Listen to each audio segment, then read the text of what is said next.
Hey, welcome back to the Tea Party, the journaling podcast, where we explore topics through journal entries so that we can engage in a conversation that focuses more on our inner voices than the voices around us. This month, we are covering a heavy and heartful topic. We are discussing motherhood in all its facets, the good, the bad, the ugly, the beautiful, all of it. And so I have some brave souls that have volunteered and opened up to be part of the discussion this month. And this episode is with an amazing guest, and they have such a great perspective to bring. They are a poet, they are a singer, they are the host of the K's Vibes podcast that covers a range of topics from justice for Black people to relationship woes. They are an expert on so much, and they bring so much warmth and intelligence to whatever they discuss. They also are a co-host of the Breaking the Silence podcast. It's an open mic where they get to highlight up and coming artists. I am so excited to introduce to you Kashari Peterson. Hi. Hey, I'm so glad you're on. We've been talking for months. We have. I'm excited to be on finally. Finally, I'm so glad. So just so you guys know, we've been talking for months. We met in a Facebook group, and she immediately liked the premise of my podcast. And I did my little creeping thing and kind of binge listen to hers while working. And it's just been messenger tag ever since. Right. Definitely. Always been a fan of each other. Very supportive. I'm excited. Yes, I'm so excited you're here. So before we get started, I just want to ask you this because I ask every guest this. What is your relationship with journaling? I haven't journaled or wrote in a while. So I would say if I do, I journal in a poem format. It's a love-hate because I haven't wrote in a while. So that's my Okay. That's your relationship. Now, I'm just going to ask this. This might be a little invasive, but is there a reason you stopped writing? Are you running away from something? Usually I write when I'm dealing with a lot of things in life, or, I just have a brain, like when my mind is going and imagination, I always have to write it down, which I still do. But far as write, I've been blocked for a while, life circumstances and things. I have been pulled back from the things that I love to do. So I'm trying to get back to that Kashari everybody knew and that I knew. Yes. And get back to that writer and actor and singer. I love that, trying to get that old spark back. I feel like you have been on a roll this month in getting back. You've done a lot of interviews. I see you out here connecting with artists and highlighting them. So I'm so glad I get to highlight you on the show because you deserve it. You've been putting in the work for everyone else. I've seen it. Well, thank you. I try to put people before me. And sometimes I'll try to be selfish too, which I'm learning to be selfish, but I like to include people, so this is exciting. Yes. You're the type of person that when you're winning, everyone around you and your trajectory wins. So just think of it like that. Don't even think of it as selfish. You're just leveling up the whole circle. Yes, I definitely do. I'm gonna look at it that way. Thank you for telling me that. Yes, of course. You need to know. I've been seeing you. I've been seeing it.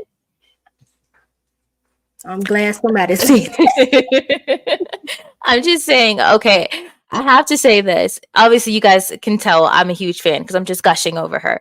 But I was just in her show, and the way she is promoting the show, the way she's promoting all of the people she spoke with, has just convicted me of another standard. I was like, ooh, I gotta level up the way I promote my guests because you are putting in work. It is so cool to see. Like I'm tagged in something again. Oh my gosh. And the little teasers, I love it.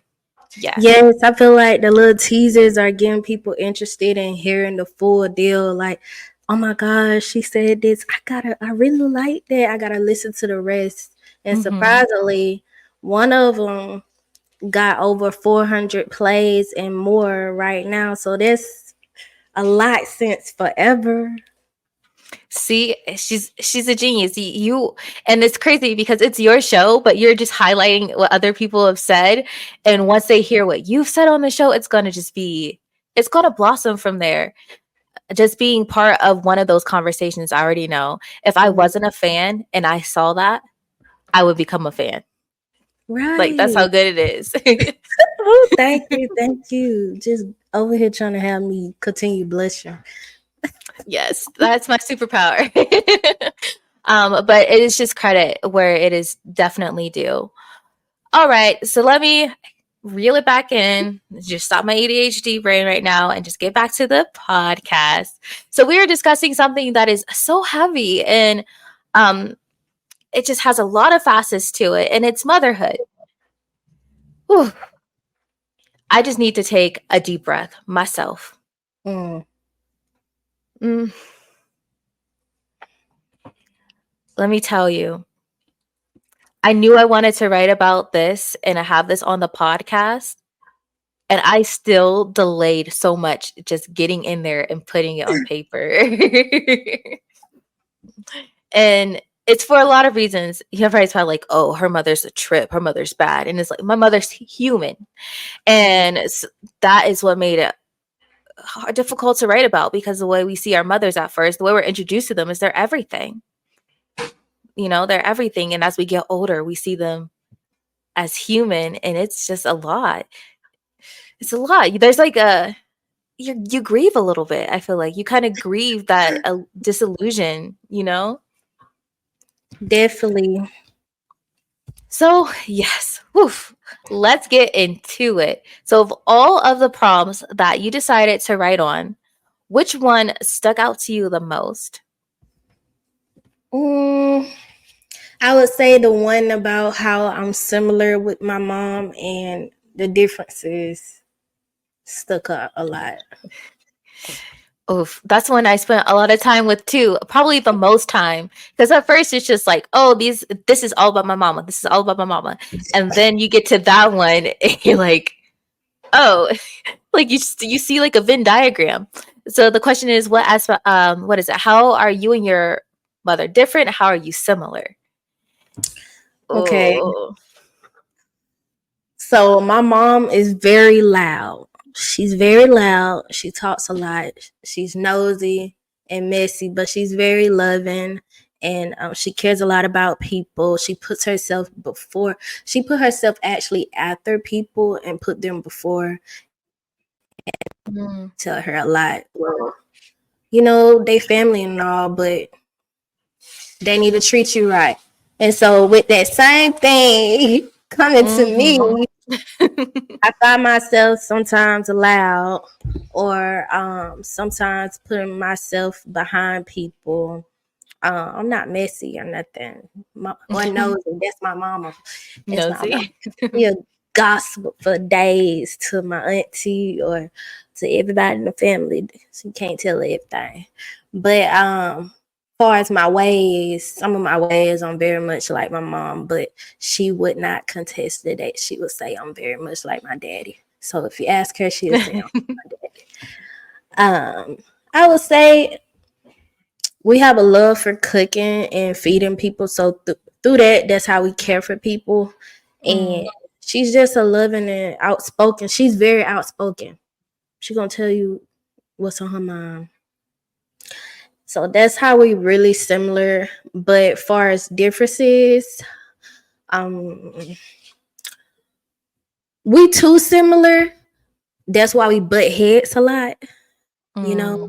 we always gotta be the right one Mhm. and make our point. Um, far as differences, I would say I'm not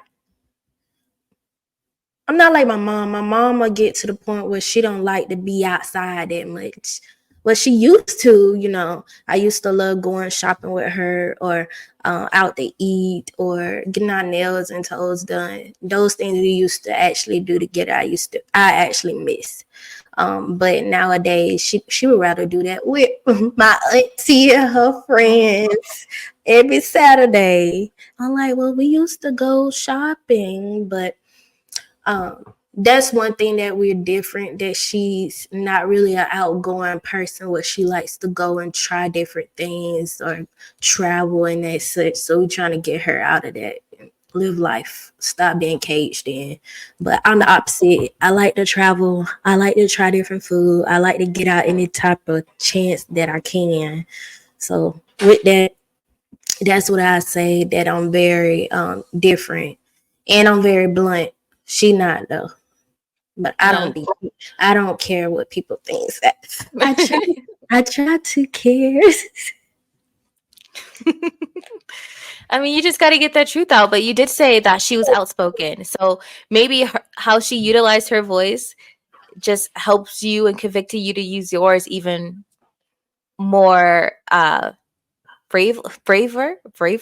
I can't go with the word strongly, with more conviction. strongly, Hmm?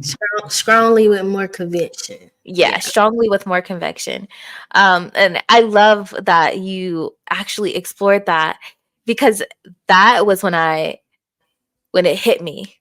Even when Mm-hmm. I'm a mother now, so even when I'm raising my children, I see and I hear my mother in me all the time, and I'm like, oh my gosh, it's Sandy, you know.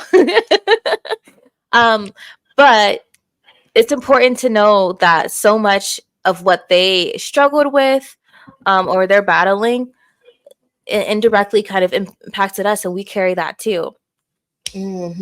Most definitely, growing up, you don't really notice it until you come out the house and become an adult yourself, about the challenges and everything, and how they did things really was part of how did they need to raise their family and push through things. I really think my mama really raised me to be a decent human being, the best person that I can be. And some things I can't really fault her anymore for, because we never know what our parents went through growing up, or how they was raised and as such. And if there is not a guideline or a book on how to be a parent, I mean, everybody is not. So I can't fault my mom, but I can fault accountability.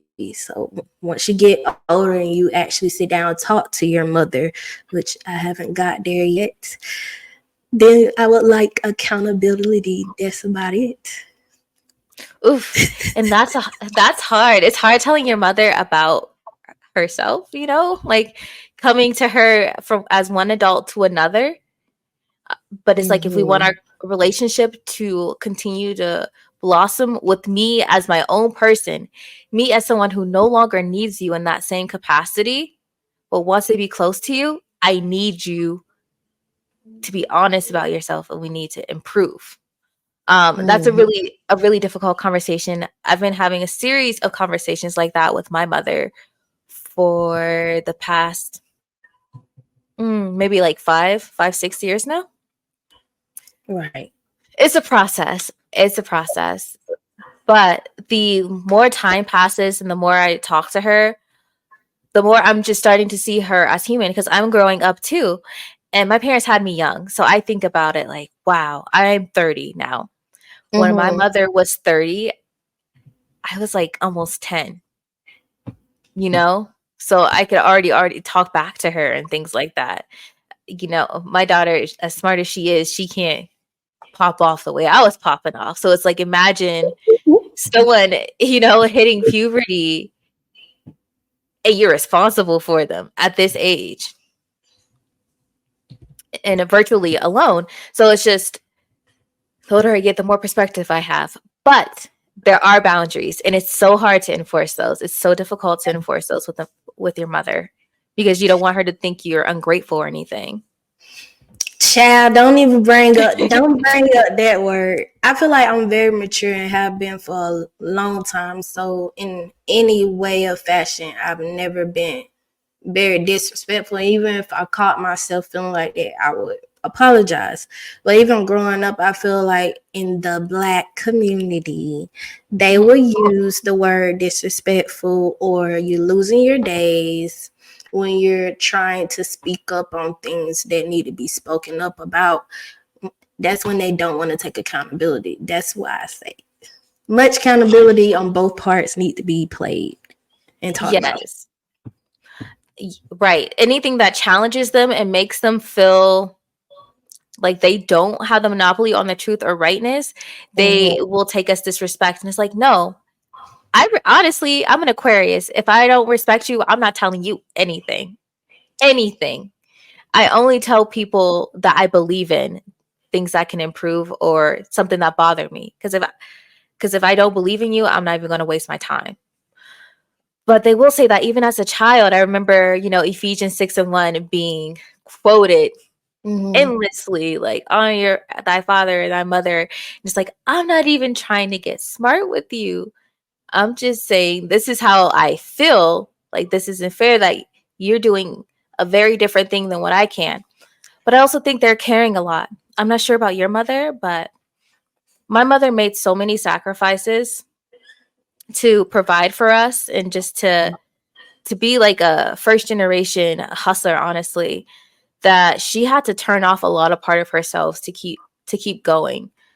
And I think because of that limited capacity for empathy, there's still just a big disconnect there. Right. Sometimes you got to learn how to turn that emotion back on, and it might take a while, even to learn how to live, in that capacity. I'm trying to learn how to live and not just survive. But when you have been taught and have seen that your mother and parents, all they've been doing is trying to survive, and it just makes you want to live even more and even try to express to them that they need to live now. You don't have that. Mhm. You don't have us on your back anymore, but they always gonna feel like that because we're their child, but we're adult. We're not your, well, we're not your child, we're your children, and we're Mhm. adults. So you need to live your life now. We're not on your backs anymore. Um, but you already know parents gonna always be like, "That's my baby," Trust me. That's how you feel. My mother told me once that a mother's job or a parent's job is never done. And I truly do believe that. But I think after they grow up, now you have to go back and work on yourself. All of those defense mechanisms you built to protect your kids in the way you knew how to do best. Now you have to go deprogram that so that you can be a full whole person and have a real relationship with your child because as an adult, you need a dynamic relationship. You need to be a whole person or it's not going to work. and definitely, you have to see your child as an adult now, not just your child. Like, respect goes both ways, and that child wants you to see them as an adult. Mhm. I can't express that enough. I hate it when, even in society, when they see you as just a young person, or and use that as if you don't know a lot and have a lot of growth to go. We all have growth that's needed at any Yep. time. It doesn't matter about age, but just know that I'm grown. I don't want to be called a child. Right, regardless of what you've experienced, you still have a voice, and there should be some grace and some love and compassion that you receive for speaking out. My husband and I were just talking about Blue Bloods. I don't know if you've seen that show, but Mm-mm. it's a cop show, and it's so strange because if you follow me, you know how I feel about that industry. Anyway, it's a show, and the whole family are cops, Mhm. and they were the one of the main characters is the police commissioner, and then there's like two detectives, a lawyer, and a granddaughter that wants to be a police officer as well, and he's just deciding on whether he should be a police commissioner. Anyway, they have these discussions every episode that are like these moral debates and ethics, like on ethics and things like that. And I'm like, this is how it should be. You should have every generation represented at the table. They all should have a voice, because the youngest generation is are the ones that are going to have to reap the repercussions or the results of all of those conversations that are held more than anyone. So they should have a seat at the table, and they should have a voice. And I feel a lot of our community specifically reduces children to just being quiet and just being receivers. And it's like, you guys build this foundation for us that's weak, and they get upset that we are crippling with anxiety, mental disorders, and all of this, and lack of financial literacy. And it's like, well, we tried to tell you what we needed when we were younger, even though we didn't have the vocabulary for it, but you didn't listen. Nope, didn't listen. We hold our emotions in. That's why, writing became something that I can express my emotions. Yes. Mm-hmm. Same. A child is better, what is it? Seen and not heard. And anytime I would talk, they'd be like, oh, you're going to learn one day. And I'm like, that's not a nice thing to say, like, ever to someone. It almost feels like a curse because I've used my voice. Mm-hmm. And that's why I resorted to my journals, because if I'm going to be cursed for using my voice with you, with my authority figures or elders, I'd rather just keep it all in-house so it can still have a release and still come out. Yeah, that's the same way how they say you will lose your days. I'm like, how did anything I said was disrespectful? You just didn't like how I said it, or maybe you just didn't like what I said, because I don't say things in a disrespectful manner unless I was disrespected. And respect goes both ways. It's transactional. That too. Ages. Any age deserve respect. Yeah, it's an age doesn't entitle you. And I know that as a mother now, I can always trace back why my daughter said whatever she said, or my son, who's 2 and super vocal. I can always trace it back, and I'm like, I can't expect more from them than I expect from myself. And children really are a mirror. They're like being roasted all the time. Like, that's really what they're like, because they do everything they see you do.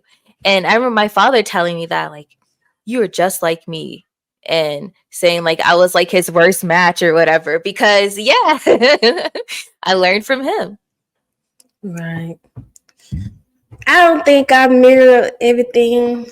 I think I just did my own thing. I know my auntie said that I took my mom's food stamp card, but she convinced me. So I do think that children listen. we went shopping. We went shopping for food. For food. At least I went shopping for food for the house. Right. You brought it back. Right. Everybody won. But yes, so that question, I'm still answering that question today. Like, that question is probably going to sit with me for the rest of my life, because there are different ways that I want to mother, but there are so much I didn't realize for a bit that I'm grateful for, that my mother set the foundation for. Mm-hmm. And that's why I saved that question for last, because the first few questions is just like, it kind of goes in, depending on what your relationship with your mother is. It could have been like a very, very negative entries at all that time. And then when you go to that one, it brings it all back to self. Right. So I'm just curious, what is your one of the fondest memories of your mother? That one was the hardest one. I would say I used to hate that my mom would wake us up so early on Sunday morning, but then I started liking it because she would turn on music, her and my dad, and we'll just start cooking and get into a vibe. We bonding over, even though I don't want to clean, but she cooking. We cooking and we all in a good mood. Anytime where she's not fussing. Anytime when she's not fussing. Okay. It's a good day. So those are the most fondest moments. And I don't really. That's a hard question. I'm gonna be honest. That's a really hard question about the fondest moment. I just embrace any moment that I'm with my mom because you never know when those days are gone. I take that very far as my family. I take it as very important to me. I always have to try to be as close as I can.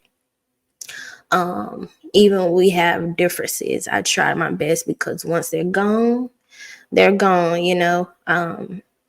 So when I think about that, that's about it far as the fondest times with my mom. I expressed that I loved going shopping with her and flea market shopping and getting Yes. nails done. We used to get our hair done at the same hair salon and everything. Used to get back in the day when the updos was in style with the little twist updo at the top. And I just thought I was the shit. Oh, hair salons. I miss that. I live a country away from my mother. Like we're in the same country, but she's in North Carolina. I'm in Colorado. So I don't get to see her that often besides FaceTime. But I do Mhm, remember us getting our nails done, getting our hair done. I remember when she kind of tricked me into going to prom by having me mhm. try on dresses just for fun and being like, okay, this is the one. She's, she's Prom prom was fun. I think prom was more of my idea. I think when it came to senior year, everything was on me because I always wanted to have my own job. I was going to do this and that, to make sure my family was okay and didn't have the burden of paying for all those expenses. I just took it as if I'm gonna work hard and pay for my own dress. I think I spent like 100 or something, or 200 more, but I was so upset. The dress came the day before prom and it could not fit. what? Yes, I was upset. Wait, you're younger because I'm like ordering a dress. I'm not. I order everything. That's what my dad says. This is the generation who orders everything off a line. That's what you get because that's why it wasn't right. Well, I ordered my wedding dress, but they made me put in my exact measurements. And it had Mhm, like a corset build, so it was like it looked like it was tailor made for me, which to a degree it was. But I don't remember. I graduated in 2012, so I think it wasn't as hot yet to order online. There was no Wish, there was no Shein or Temu yet, so I don't know how that would have worked. I And want I to had order Temu. okay, Temu scares me. It do because I had ordered a carpet, a area carpet, and it came back looking like a doormat. What? Yes. Oh, an area carpet and it was just a doormat. You know that's how they get you. You have the different options. Because I've seen it on Shein. I don't want to touch Temu. It just looks scary to me. Like way Mhm, too cheap. But they'll be like they'll show a big picture of like a whole wall backdrop and mhm. then they're like one piece or 100 pieces. And the price they quote is for the one piece. And so if you get the one piece, then you just get that one little square of the whole backdrop. It's annoying. They know they're scamming. It's so tricky. But Mhm. okay, so you ordered your prom dress and you paid for it on your own, but it didn't fit. No, it didn't fit, and it was the last minute, so I didn't have anybody to, a seamstress to Mhm. fit it for me and get it together. I really did cry. My mom had to make me feel better. So I was being smart in a way. I had a backup dress, but I just didn't want to wear the backup dress. I had to. Because we went to Macy's. My mom and my auntie. We went to Macy's, so I had found a backup dress. But I felt like I was gonna look like somebody auntie, even though I am somebody auntie. I get it. I get it. In high school, you don't want to look like you are associated with children at all. Mm-mm. Well, But backup dresses, that is key. If you have a big event and you see something cute online, you could take the risk, but just have something in the back, just in mhm, case. just in case. Well, that was cute. That was a cute story. I love the prom story. Mine took forever to get altered. So yeah, it took like a month or so. My mother was ready. She's like, I only have one daughter. And I am glad she kind of strong armed me into that experience because it was fun and it's still a very fond memory for me Mhm. because I didn't want to go. It's an experience that everybody needs to have. I felt sad when COVID came because they tried to shut all that down far as prom. I was like, that's Mm. a moment that you cannot miss. No, you can't. I can't believe I really was going to opt out. My boyfriend went to school in Illinois, so I was like, what's the point? I don't want to go. But Right. I had everybody wanted me to go. everybody wanted to go to prom. I had the chance to go to two. Mm. The two different schools. Look at you, Miss Popular. and still. Okay, well, how has your relationship changed with your mother now that you're an adult? um, I would say after one incident that happened, I had, I think I went off. I didn't mean to. I went off Mhm. on my mom, but off of emotions and wanting respect and wanting to be felt like I was an adult because I am an adult. I'm no longer in your house, so that's how I feel, and I have adult responsibilities. But after the incident happened, and my mom felt like I would just no longer want anything to do with her. We just Mhm. love my father more, which that is not true. That's one thing that I really want her to understand. That's why I wrote a little bit about the love letter. Mhm. Her understanding that we love her as much as we love my dad. There's no comparison, no different. It's equally. And knowing that we care about you, we're a product of you. We don't just care about you just because it came out of you, but we Mhm. truly do love you even through everything. We understand what you've been through, and I might not understand everything because you don't tell everything because I don't tell everything, but we truly care. So with that being said, um, I just got brain farted. When it comes to my mom, it's just very sensitive topic. I just each day I just try to do better as far as the connection and relationship. Do you feel like it's all on you? No, I feel like she tried, Mhm. but me personally, I have to get comfortable with going to her about certain things. Like I have to feel like it just she's very sincere about the situation, everything. Because our relationship is different than what level she has with my older sister. Okay, fair enough. So you just have to feel like you're safe before you can open up. Fully open up. Like Mm. I open up more with my father, but my brother opened up more with my mom, so they're more closer. Okay, fair enough. I definitely can relate to that as far as my mother is trying the best way she knows how. Like she doesn't really know how. It's up to me. I'm the one who's kind of trying to revise and remix our relationship. So it is up to me to lead the way. But I hesitate so much because I don't want to offend her. I don't want to make it worse by what other guidance I have to offer. So I just am like trying to order my steps right so it can go well. Right. Same.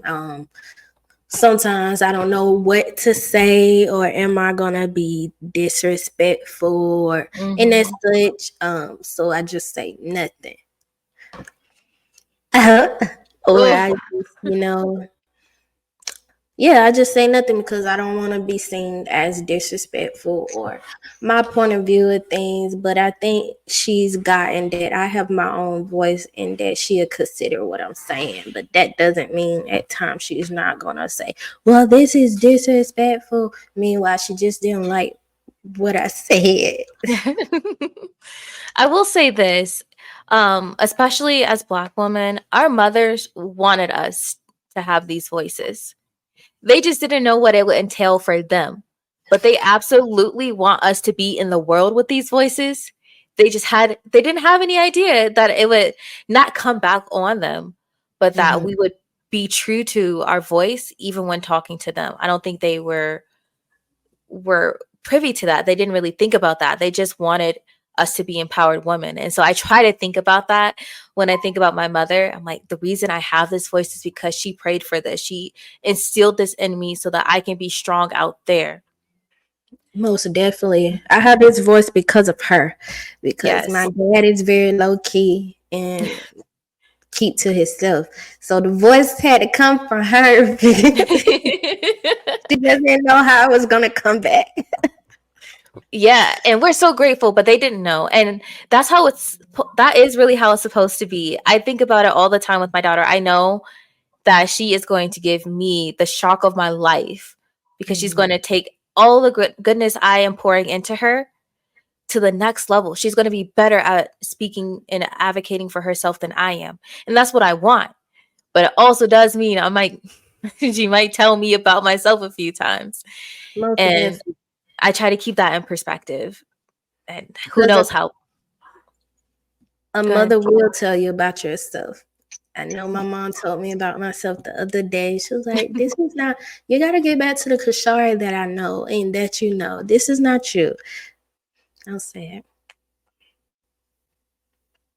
it. How you know? How do you know? You've been observing that Mhm. I've changed. I say, she right, she's my mother. She know who I am. Yep.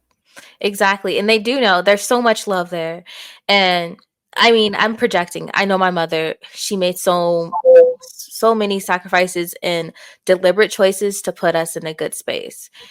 And Mm-hmm. but she was cutting herself and now it's like, okay, let's patch it up. Let's patch it up and keep walking, keep moving as a stronger, glowing person. And that's hard, especially when you've carried that so much on your shoulders for decades. Decades. To be like, oh, take those off. It's uncomfortable. You know, when you're like so used to having something on you Mm-hmm. and then you take it off and you feel kind of naked. You feel kind of lost. And so I'm trying to be graceful with her process. It's just hard because I need what I need. I'm like, I'm still the kid a little bit, you know? I want to come to my mom about things. And so I need her to be somewhere else. And she's not, but she's human. Well, yeah, sometimes I get sad, listen to other people's stories about their relationship with their mother and everything, but then, I can't really help, how things happen. I would say my mom still think of me as a child, so she would come to me as if I'm a child, and Mm. talk directly like I'm one. So that's one thing that I don't like. But she have her times where she's, changing changing it up. I can't really come to her as not a child, but a little bit, as a child, and just let her know how I feel truly when I was younger. I can only go to her as the adult that I am now and, project it to her. But she sees it a lot about how I feel by my social media on my Facebook. She stay watching my Facebook. I almost had to block her. That's what I did. I just look. My mother isn't even on Facebook. She has a Facebook just to be nosy. So I was like, not here. Yes, nosiness. Because my mother thinks she's better than Facebook, but I saw her profile pop up and I was like, okay. That's too much. Like I'm still working on being everything with my mother. Like that's the one area of my life I feel I still kind of mask because I'm just so different than what she wanted me to be. There are a lot of things in me that I know she's happy about, Mhm. but I know she had this complete different image of what my life was supposed to look like, what my husband was supposed to look like, kids, all of that was supposed to look like. I don't even think she imagined me having a family. So it's just That- hard. That's hard when parents project onto you what they wanted for themselves. Like you can only raise your child. You can't tell them how to Mhm. live their life. Please and don't, because you're gonna make yourself miserable and your child's gonna resent you a little bit because how are you gonna tell me how to live my life? Yeah, you can't tell me how to live my life. Now, my mom, Mhm. a husband or a house and kids, that was never projected on me, I would say, in the household. And that kind of affected me, because nowadays I'm like, I don't want to be a mother. I don't want to be a mother or a wife. Or I always thought about having my own home. Though I drew it when I was a kid. I said I'm gonna have this big old house and a gate and yard to play in. I guess it's just gonna be me playing I in the guess yard. so. That's okay. Nothing wrong with it. Right, 3 bedrooms. I just thought minimalist, um, Mm. realistic. I have always thought realistic, and I think that a lot of times parents project on you to you need to have a husband or kids and that such. But I just think you just should raise your child, and if they want that in their life, then you just be there to support them. You can't really tell them how to live their life. So when they do that, you kind of resent them or you fall back. So they need to just get the hint that just be there for your child in anything that they do and support it. Right.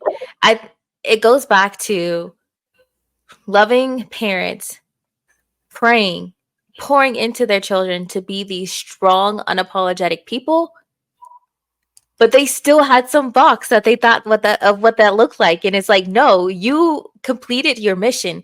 Your prayer was answered. And this is what it looks like. This is what my strength looks like. The strength that you put onto me, the conviction and self-assuredness you put onto me, this is what it looks like. I've Mm-hmm. created my own wants, my own life for myself, and that's because of you. Love it. That's where I am personally. It's just like Mm-hmm. my mother didn't want children, and she was very open about that. Not in a like I didn't even want you guys, but she was very open about how her life drastically changed because she got pregnant and due to religion had Mm. to had to keep it, and but she does love us, sometimes she says we're the best thing that happened to her, but she made it very clear she didn't want kids. So I know when grew up and said I didn't want any children, she's like, okay, like, this is the universe kissing me, God, giving me a second chance through my daughter. Mm-hmm. But I'm still my own person. I'm not a second chance, I'm me. And I had so much love in my heart. It seemed like a no-brainer. Once I got to a healed space, I wanted a family, and now I have that, and I'm so happy to be here. But my mother never imagined me anchored anywhere, and that's where we fight. She thought I'd just continue to be a drifter. Mm-hmm. Well, she thought of you.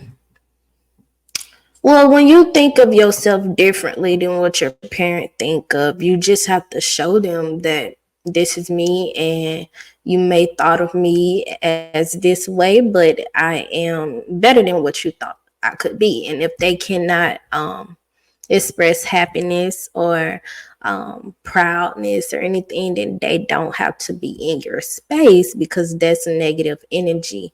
And everybody doesn't deserve to be in your life, even though you love them, you know, family is everything, but at times people are toxic and not really good to be around. And once she gets better at um, being okay with your decisions, she don't have to like it, but being okay, because she loves you, then relationship with you will get better, and even with your daughter will get better, because who wants to have their children around their family who doesn't necessarily agree with their lifestyle, because who wants to have people talking about them around their child? And then giving the child a complex. Like, it's a multi-level of Mhm. messiness and pain, and I don't want to recycle it or regurgitate it or participate in that cycle. So I am being honest, but I am still figuring out how to order my steps. I know I'm my mother's child, so I could just pop off recklessly. So I'm trying to figure out how to express myself and lead with grace, especially being a mother. I don't have to make the same sacrifice as she did, but I do still have to be very intentional. And Mhm. that's not always comfortable. Sometimes you do have to be like, make peace with this particular thing I want, I can't have right now because I have two children who didn't ask to be here that I'm responsible for. And you do have to make peace with that. So I'm trying to find the balance to not be cold and turn myself off like she did, but knowing that she faced even harder circumstances, I'm like, I get it, but an explanation is not an excuse. It's Right. not. That's why with the children being born and everything, I feel like it should be a plan, even though things are not planned. But if it is, then the happiness and the journey and process will be more exciting. And you would tell your child that I really planned you. I was excited to have you, instead of I didn't plan this and you changed Mhm. my life and as such. Because who wants to hear that? And I've been told that story too. But it was a little bit funny. My mama did not plan us, and when she went to the doctor, they told her she was having not one but two children. She about felt like I was. Oh my gosh, I could not. I was laughing. That's wild to find out you're having a child, and then when you discover that it's not a child, it's children, and Mhm. none of this was planned. Wow. None. Yeah, they thought they was done. Oh man, so you guys were really a surprise. Yeah, get told all the time. Well, used to get told all the time by my sister and oldest brother. Y'all was Mhm. not playing. No, they was not ready for y'all. Y'all was not playing. And she went to the doctor, and she did not think she was pregnant. She thought she was just sick.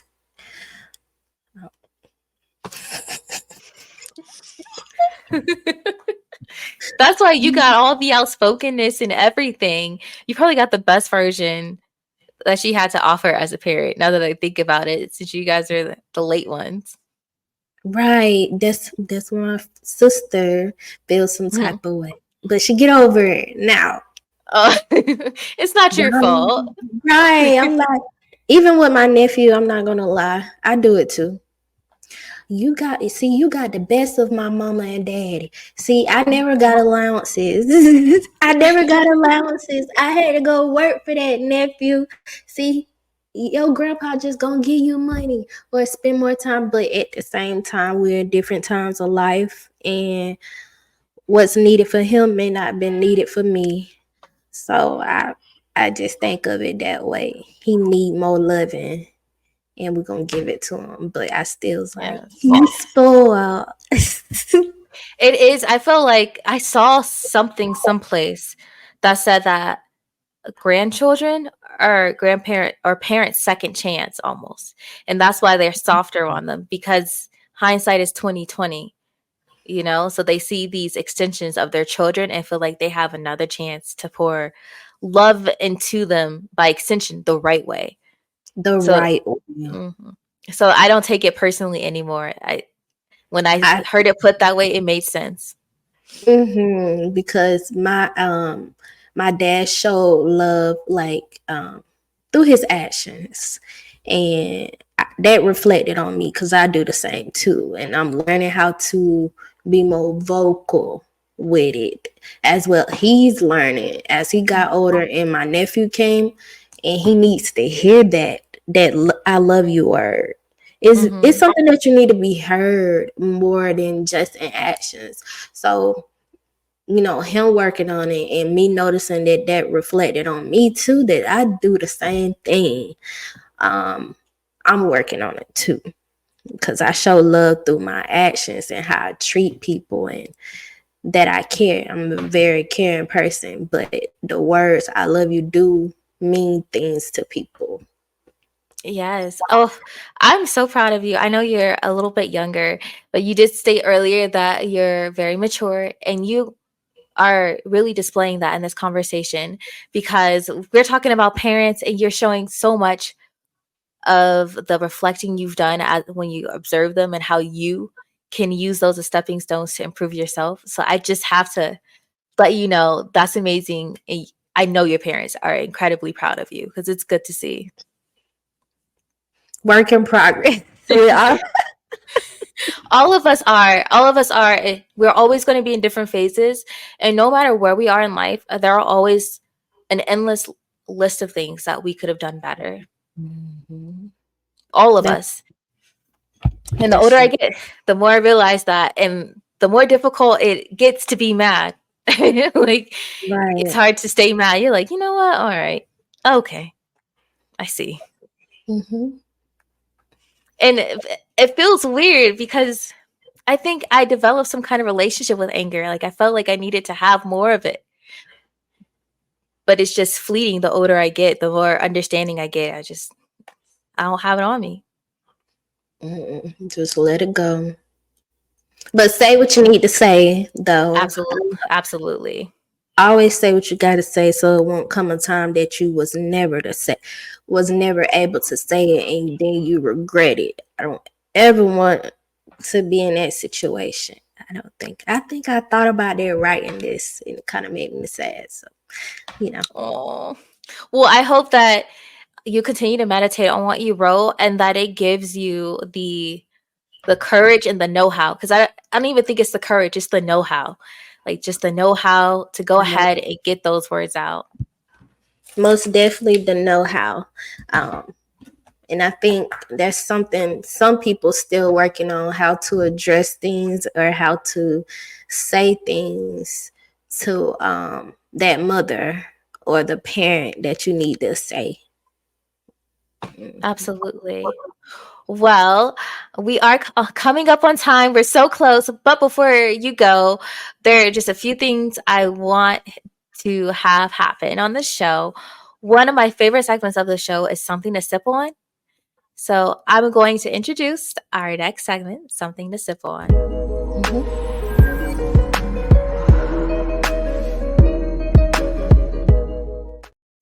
All right, Kashari, this is where you get to stand up on your podium, get up on your soapbox, and you get to tell the audience something to sip on as it relates to our topic today. So, what is just a good gem when it relates to motherhood, coming to terms with your relationship with your mom, or parenting?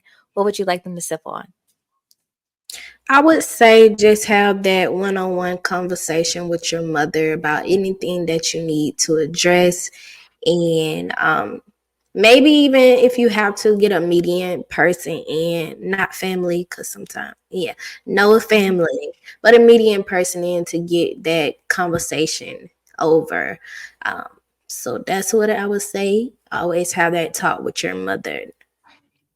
I love it, because for the most part, your mother wants to hear it. She just may not know how.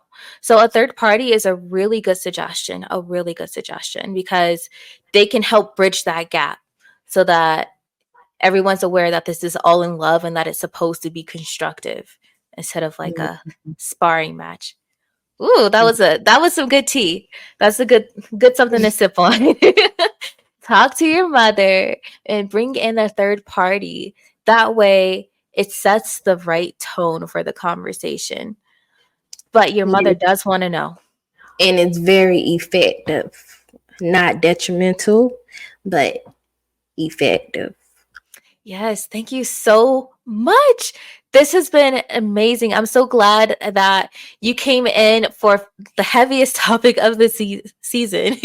um, and you were so truthful and honest and transparent. And I thank you so much for that. I know that the people that are listening are grabbing their journals, grabbing their phones or their notepads and writing and finding that courage and finding that reflection about themselves as well to have a discussion with their mothers. But Yes. before you go, you are doing a lot. We already talked about it. So I want you to let the audience know where you would like to be found and how they can support and keep up with you.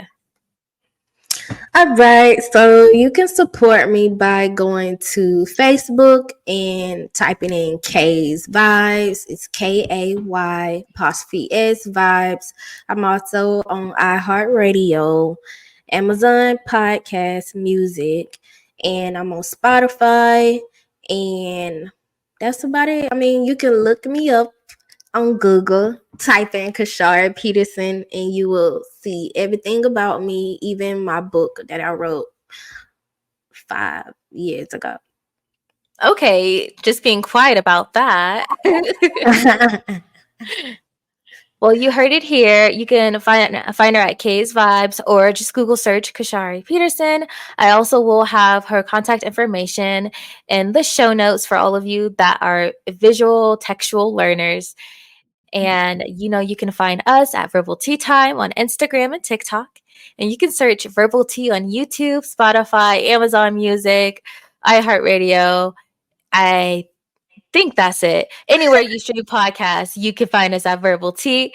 Until next week, I hope you guys reflect on your relationship with your mother and lead with love in all difficult conversations and have a great, great rest of your week. Bye. Bye.